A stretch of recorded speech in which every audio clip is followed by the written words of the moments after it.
Oi, tudo bem com você? Posso me sentar aqui? Olha só, turminha do oitavo ano. Vamos começar o terceiro bimestre, e vamos falar aí sobre espaço rural e urbano na América e na África, tá? Quando a gente fala América, é toda a América, não é só Estados Unidos, não, né? Quando a gente fala América, já pensa em Estados Unidos, não, a gente está falando de toda a América, América Norte, América do Sul, tá bom? E América Central para alguns. Bom, para começarmos, né, muito provavelmente você, olhando essa imagem aqui, você já deve ter uma ideia de onde que é, né? Exatamente, da África.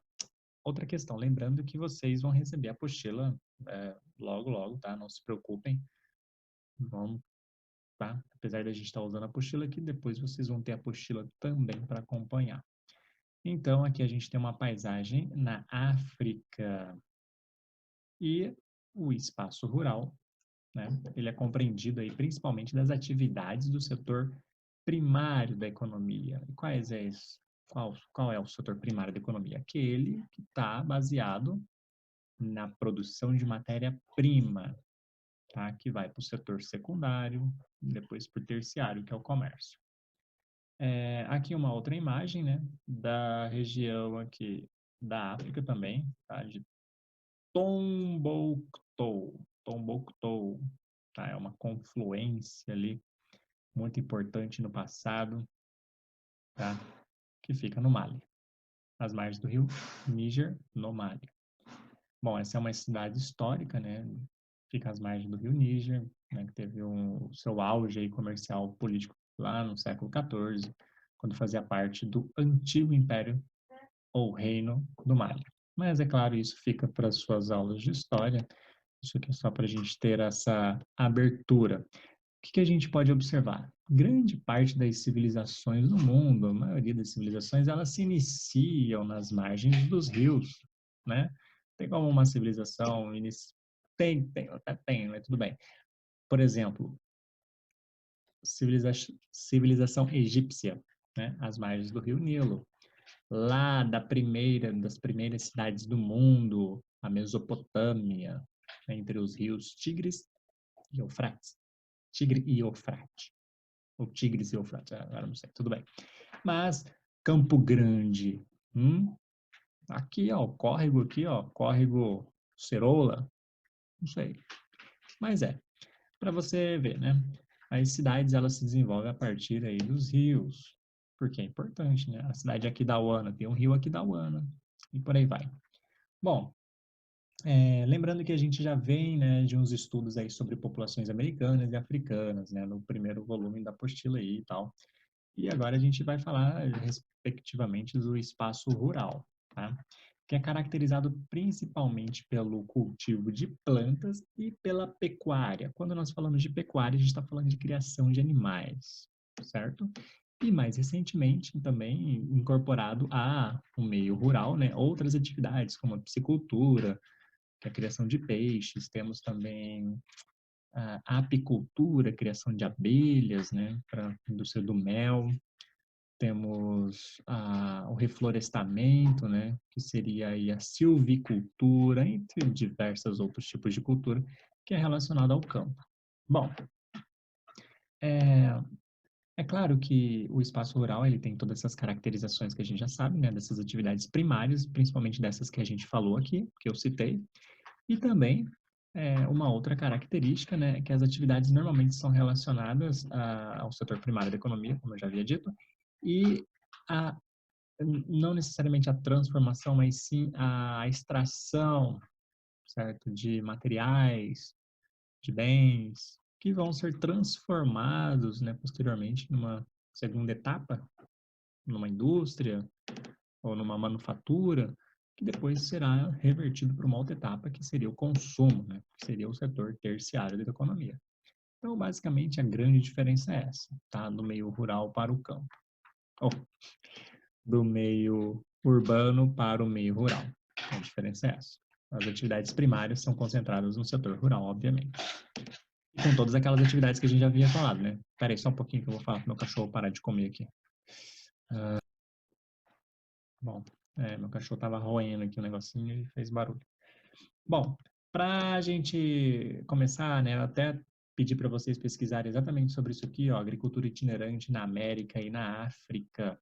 O que se trata dessa agricultura itinerante? Essa é uma técnica milenar, cara. É uma técnica muito antiga, passada de geração em geração, desde que o homem deixou de ser. É uma espécie de seminômade, tá? Seminômade. Por quê? A agricultura itinerante consiste que ele, o homem, né, a população, ela tenha que migrar de um canto ao outro, de acordo com a saturação daquele solo, daquela terra, tá? Resumindo, você vai numa área aqui, planta, passa ali uns 5 anos plantando, cultiva bastante, aí aquela terra começa a ficar improdutiva, aí você vai para uma outra área, e aí começa a plantar, passam 5 anos, aí você vai para uma outra área, passa a plantar, e assim sucessivamente, tá? Isso é agricultura itinerante. Só que aí tem algumas características associadas a elas, né? Vamos ver aqui. Ela é utilizada principalmente aí por povos indígenas, camponeses, nativos, né? Aqui na situação do Brasil, pelos quilombolas, né? Essas pessoas que têm esses saberes tradicionais, não necessariamente ultra tecnológicos. Como que é feito isso? Tradicional do método da queimada, passado de geração em geração para preparar o solo para o cultivo. Durante 2 a 5 anos, o terreno que passou pela queimada apresenta o solo com boa fertilidade. Eles vão numa área, isso acontece muito em regiões de florestas, tá? Regiões equatoriais, tá? Por quê? Você tem ali a vegetação extremamente densa, né? Como, por exemplo, na região amazônica. Ou seja, em outra região também, pode ser na região, a gente tem também povos tradicionais na Mata Atlântica, né, que é a região de floresta. Eles vivem na floresta. Eles vão, derruba a vegetação de uma área, abre um campo, certo? Derruba as árvores grandes e tal, derruba tudo. Depois eles tacam fogo controlado, né, controla aquele fogo ali, taca fogo.